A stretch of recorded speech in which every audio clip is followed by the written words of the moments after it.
Ezequiel capítulo 10. Ezequiel 10, vamos lá, né? Olhei e vi algo semelhante a um trono de safira sobre a abóbada que estava por cima das cabeças dos querubins. O Senhor disse ao homem vestido de linho: vá entre as rodas, por baixo dos querubins. Enche as mãos com brasas ardentes apanhadas de entre os querubins e espalha sobre a cidade. E enquanto eu observava, ele foi. Ora, os querubins estavam no lado sul do templo quando o homem entrou e uma nuvem encheu o pátio inteiro. Então a glória do Senhor levantou-se de cima dos querubins e moveu-se para a entrada do templo. A nuvem encheu o templo e o pátio foi tomado pelo resplendor da glória do Senhor. O som das asas dos querubins podia ser ouvido até no pátio externo, como a voz do Deus Todo-Poderoso quando ele fala. Quando o Senhor ordenou ao homem vestido de linho: apanhe fogo no meio das rodas, do meio dos querubins, o homem foi e ficou ao lado de uma roda.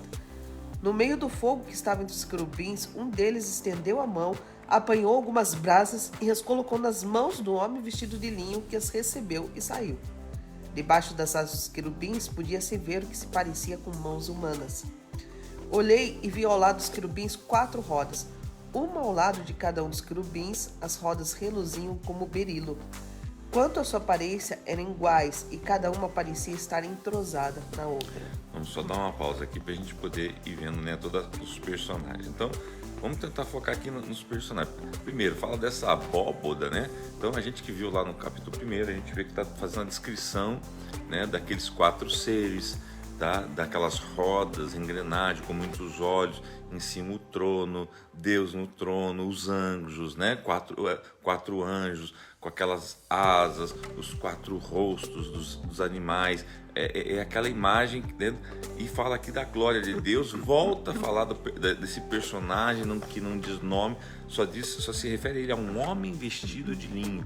Observe que esse termo ele vai acompanhar aqui, ele não nomeia, mas ele dá um codinome: homem vestido de linho, tá? Isso para nós é muito claro, né? A ideia de Cristo, né? A ideia do Filho de Deus, a ideia, né, do Deus Pai, Deus Filho, ok? Vai falar aqui, até então nos capítulos anteriores fala de anjos, né? Aqui ele dá o nome realmente de querubins. Você sabe que tem lá querubins, serafins, né? Arcanjos. Aqui então ele nomeia querubins, tá? Então ele reforça, por isso que ele dá a impressão que a gente está lendo de novo o capítulo 1, que está retratando.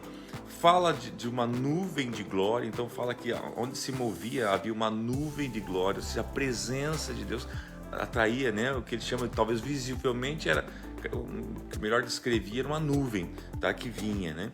E isso faz muito sentido, porque quando a gente vê, por exemplo, passagem como Jesus vem numa nuvem, né?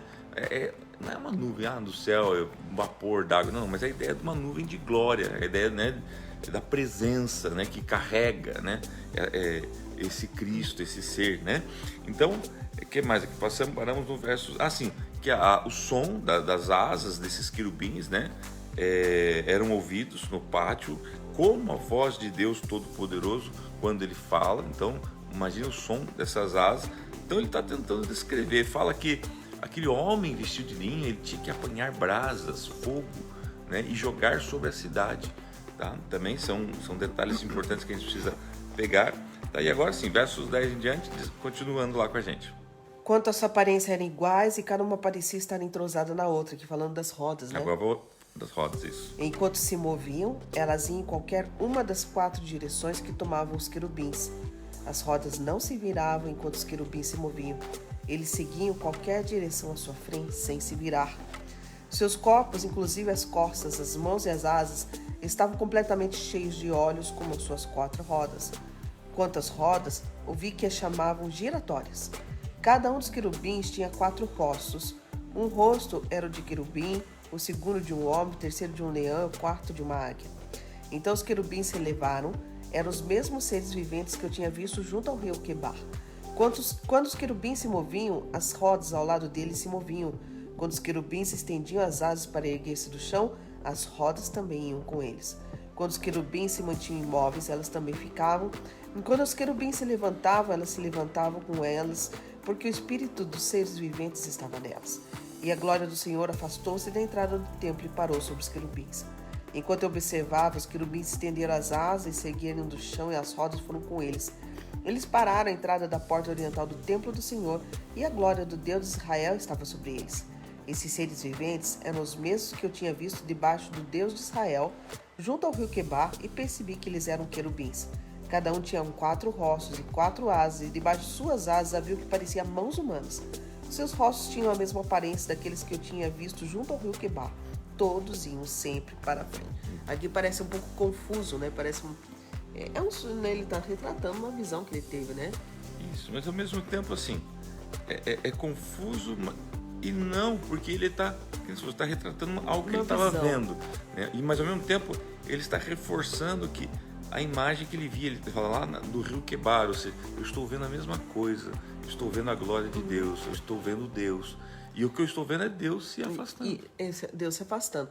E ao mesmo tempo aqui, quando fala aqui das rodas, dos querubins, que são seres celestiais, me chama muita atenção, pastor, o fato da movimentação deles, que é algo sincronizado, algo coordenado, segundo o Espírito se movia, né? E isso nos traz um ensinamento de como que nós devemos nos mover. Nós devemos fazer tudo segundo a movimentação de Deus.